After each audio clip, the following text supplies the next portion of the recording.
It was the bleak winter of 1982, and the legendary Dodge Charger nameplate was bleeding out on cold concrete. After letting the iconic brand sit dead for years, bean counters had resurrected it, taking a name once reserved for a roaring V8 powered 60s Boulevard brawler and slapping it onto a cheap economy commuter car. It was front-wheel drive, it had 84 horsepower, it was efficient, sensible, and utterly devoid of a soul. But Lee Iacocca refused to let the icon die in disgrace. He picked up the phone and called a man who didn't care about corporate compromise, a man who built his entire legacy on raw power and burning rubber. Carroll Shelby looked at the sad front-wheel drive hatchback and didn't see a commuter car. He saw a weapon.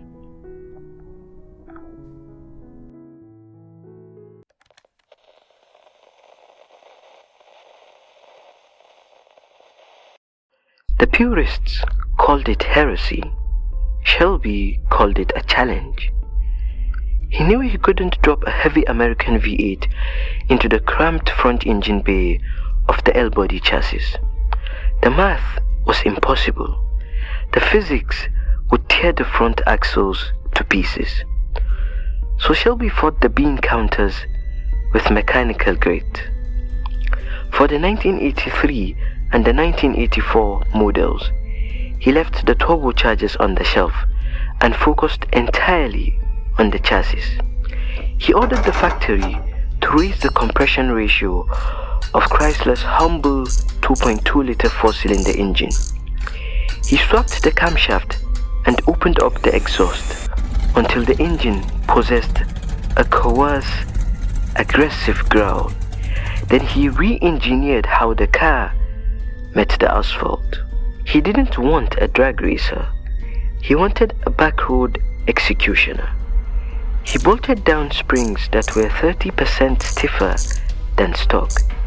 He threw out the loose factory steering and installed a razor-sharp 14:1 quick ratio power rack. He fled the arches to cram in aggressive 15-inch aluminum wheels wrapped in sticky Goodyear Eagle GT rubber. It was a setup meant to corner, not cruise. The early Shelby Charger made just over 100 horsepower, but it could cut through a corner with the balance of a European sports car. It was a warning shot to the industry. The hot hatchback wasn't just for imports anymore.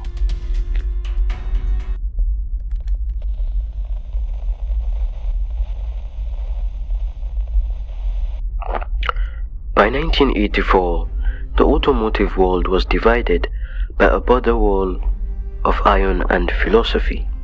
On one side stood the new European elite, led by the Volkswagen GTI. It was small, it was light, and it didn't rely on raw displacement. It relied on surgical German efficiency. It was stealing a generation of young drivers who preferred clipping apexes to burning rubber.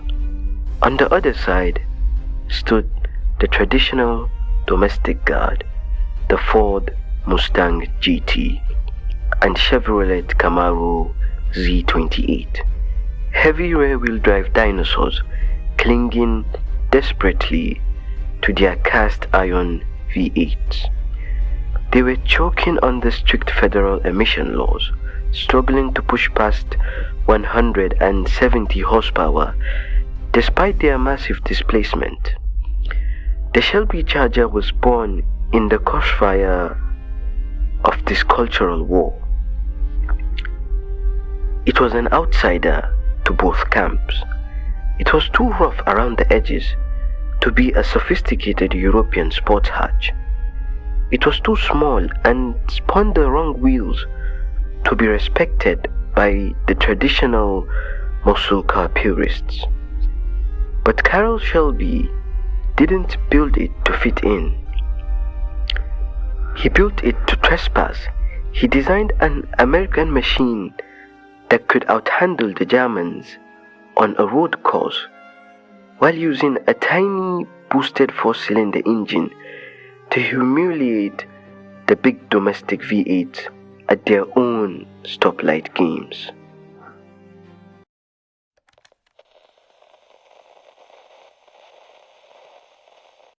The most bitter rivalry didn't come from a V8.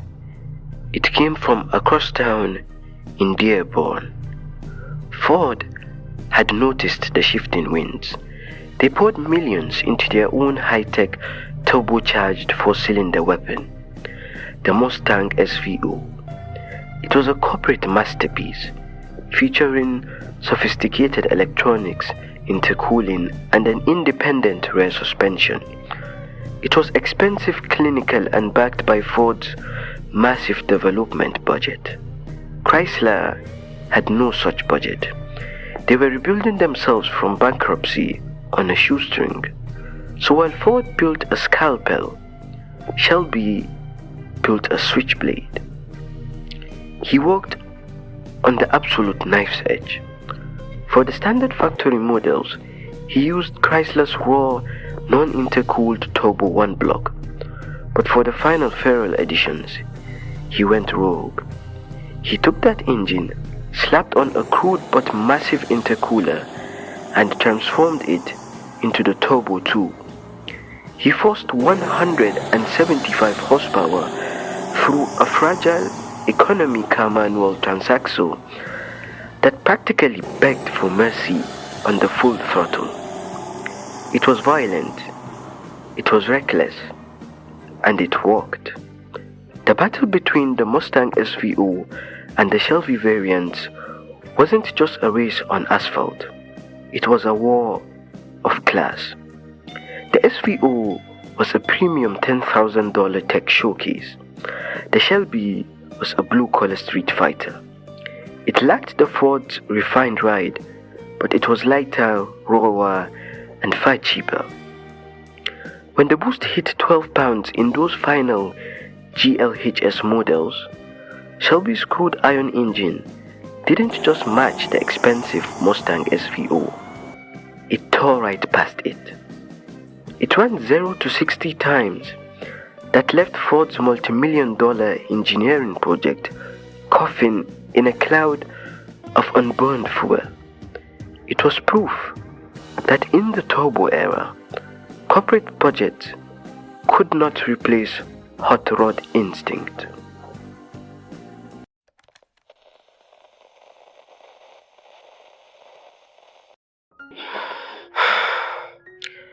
The Shelby Charger did not leave behind a museum piece. It left a bloodline. But it didn't end with a celebration. By 1987, the L-body chassis was fighting a losing battle against time and its own corporate brothers. The underlying architecture was a mechanical relic of the late 70s energy crisis. Noisy, cramped, and built to survive bankruptcy rather than define the future. Across the factory floor, Chrysler's newer, smoother K-car platforms were taking over, birthing a new generation of refined, automated family compacts like the Dodge Shadow. The market had shifted. Buyers no longer wanted the raw buzzy compromise of a microscopic hatchback. Sales crattered. The bean counters looked at the ledger, saw a decade-old platform costing more to build than it was making, and signed its death warrant. The corporate assembly lines simply packed up the tooling, wiped the grease from the benches, and quietly shifted to softer, more predictable family designs. The remaining inventory was sold off, and the iron surrendered to the quiet. It was an abrupt, unceremonious death, but this unloved hatchback had already accomplished something no one thought to ask of it. It didn't just save Dodge's performance reputation, it permanently altered the legacy of the man who built it. Before this machine, the name Shelby belonged to the past. It belonged to the 1960s. It was a relic of heavy V8s, massive budgets, and rear-wheel drive drag strips. The car forced a racing legend to reinvent himself.